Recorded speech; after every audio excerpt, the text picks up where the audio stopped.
Both? I think.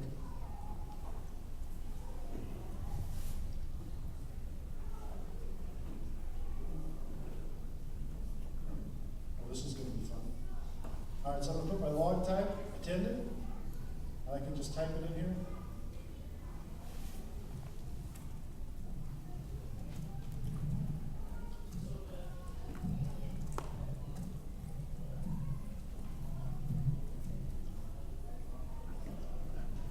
And of course, I can't get to my buttons. Next. This one, found. This is a film can laying in the bottom of a tree.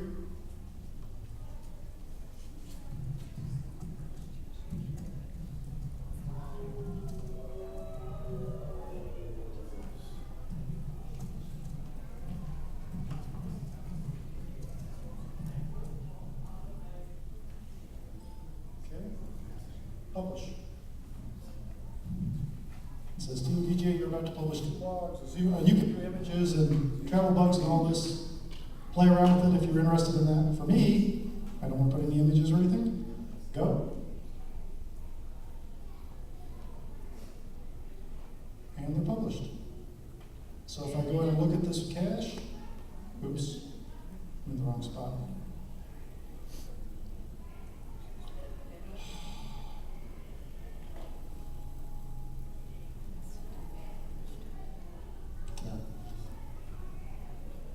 You see magically, I have my very bad log. So this may not be that useful if you're publishing, if you're logging 2 caches, but again, if you have a bunch of caches to log, it also allows you, by the way, to set up templates. So you can just paste a certain part of the template in there, or maybe all you put in is that template. And you can set up a different template for each log type, and away you go. And all of a sudden, your 1,000 caches that you're behind are done and you're up to date again. Any questions on that? Did that go by too fast? One quick dumb question. When you sync your GPS to your database, will it automatically check the ones that you clicked as found? Depends on the GPS. P and 40. I never do it, but I've been told that that doesn't work very well. Okay, repeat the question. He was asking about, can you take your GPS and upload it back to the to GSAK? Will it bring up the found information, any field logs, and all? And the answer is it depends on the GPS. Some will, some won't. I think the Garmin Oregon / Colorado do that fairly well, and I think pretty much nothing else does. I know mine doesn't do it very well. I played around with it and wasn't doing what I wanted to do, so I never tried it again. Most of the uploads are designed more or less like if you went out in the field and measured a bunch of points and you wanted to suck them in to make a database, it's for that. But as far as geocaching goes, at least for my GPS, it's not really designed for that. Okay, that is the end of the beginner session. So now I got to switch screens here real quick. I have one quick question. Ask away. This is very interesting. I used to have a problem when I was scrolling through the database that a map would pop up and I would always require me to do something after every 10 things that were scrolling. And now when she's got her thing here and she had the same problem, but when she added comments, that problem. So I don't know what I can't even make it easier. Oh. I would be scrolling through my list in the GSAK. After 10 or so, I'd always get this map pop up with some message. And I had to click OK. What did it say? I don't remember. Oh, sorry. And now I remember. Yes? I just was like, thinking, I wish I remembered to bring my laptop. I'm seeing everybody's, now on their laptops, and he said he doesn't think GSAK works on a Mac. I didn't see any Mac. That's actually not true. It works on the Mac running Parallels or any other kind of Windows cloning software. I don't have any kind of Windows software. We'll work until you get that. So I would have to have that in order to use GSAK on my own. Yes. Okay. Okay. Yeah, I'm surprised you don't, because almost everybody does. It's kind of odd. He's a Windows, I'm a Mac. If I had a Mac, I would probably have. It's just convenient more than anything else. Okay, any other questions on what we covered so far? I've somehow managed to not fall over, so that's good. Okay, so some of this we've already covered. I don't think there's anybody that came back just for the second half, was there? No. Okay, so we already covered adding fields to display, so we're not going to cover that again. Get caught up. I am going to look at show you how to add toolbar buttons, because a lot of times people, after they look at my GSAK and look at their GSAK, they say, well, yours has all these buttons and mine doesn't have any of these buttons, and I can't figure out how to do it. So to show you, that's really easy. We'll go over any of the new API features I haven't already talked about. There are just a few now. We already talked about, well, I talked about all this stuff as I went by. No wonder I got finished. That's okay though. We'll skip the setting the icons because you already covered that. We'll cover grabbing waypoints. Maybe you want to use this, maybe you won't. And then finally, we'll talk about macros and where you can get them from. We're not going to talk about writing macros. And somebody asked me earlier, what's a macro? A macro is a small program that runs within GSAK. It's like a customizing or modification to the program. And these macros can be used for running maps, for doing modification of the database, anything you can think of. Somebody's probably written one. If not, you can call Ron and write it. Okay. Skip this. So adding toolbar buttons is actually pretty easy. And to show you with a demo, it takes almost no time. Of course, I gotta get to the right window first. Okay. So you see I have a bunch of buttons. Yours probably looks different than mine. I have open file, which I probably should just get rid of. This is the filter button, cancel filter, print, bunch of other stuff, right? Well, let's say I want to have a button that does something that's not on there. Well, all I have to do is right click, and you notice it says, goes away. Right mouse click to customize. So right when it says customize tool buttons. So one of the things I have on mine is this button right here, which is actually under this menu, center point. Set current waypoint as center point of your database. That way you can see how far everything away is.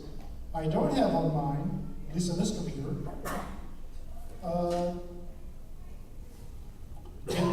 get center point as a postal code. So if I wanted to add that, all I have to do is hover over this, click my mouse, and drag it up. Like so.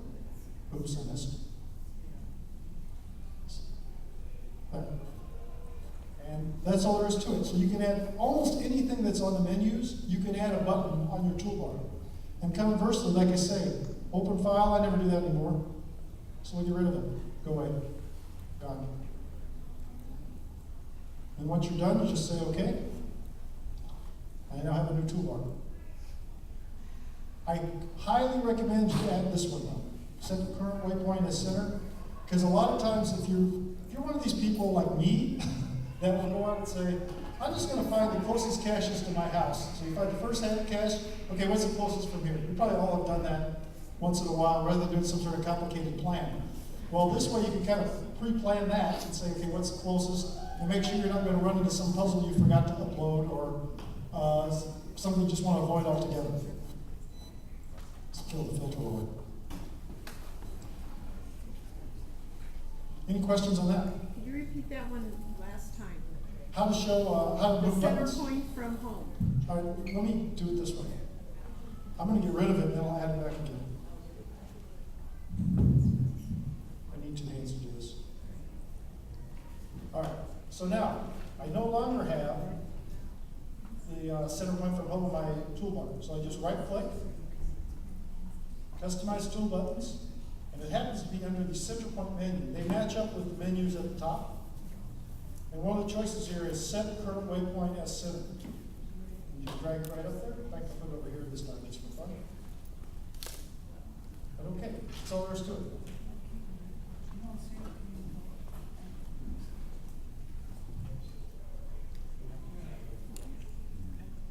Questions? Does that make sense? Okay, good.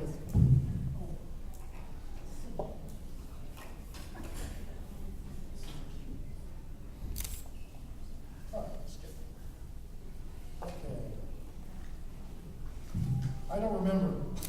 Did we talk about using GSAK by itself to just download a database? Maybe not. I showed Dave. I don't know if I showed anybody else or not. The only way I do it. I don't have a pocket query. Well, you already know. As you know, that hasn't been around all that long. It had maybe what, 3 months? Me?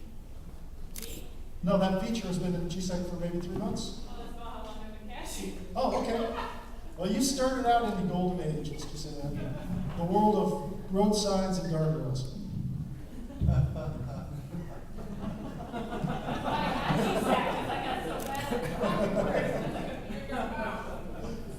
All right.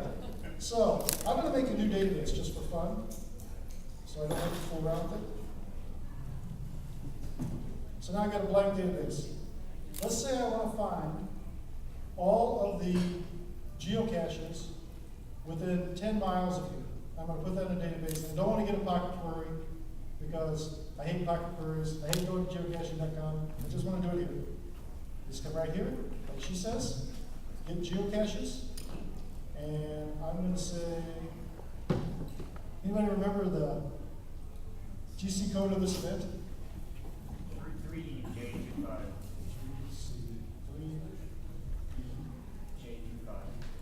J25. I had it right. Enter. Oh. I've never done it with a GC code. It doesn't like me on that one. Case sensitive. It might be. I wonder if it has to be in the database before you start. Anyway, I'll just do this. I'll just do it for my house, which is simpler. And I'm going to say I don't want found caches, I don't want disabled caches. And maximum geocache that I want is going to be 100. 100. And just for fun, I only want terrain from 3 to 5. Because I really don't like those guardrails. And go. And hopefully this will work. You have been on it. Oh, I do every cache. I'm an omnivorous cacher.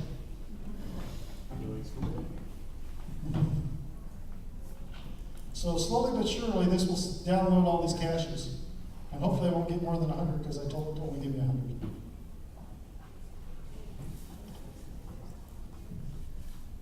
There it goes. And like she says, the advantage of this is pocket queries are kind of clunky. So this is a way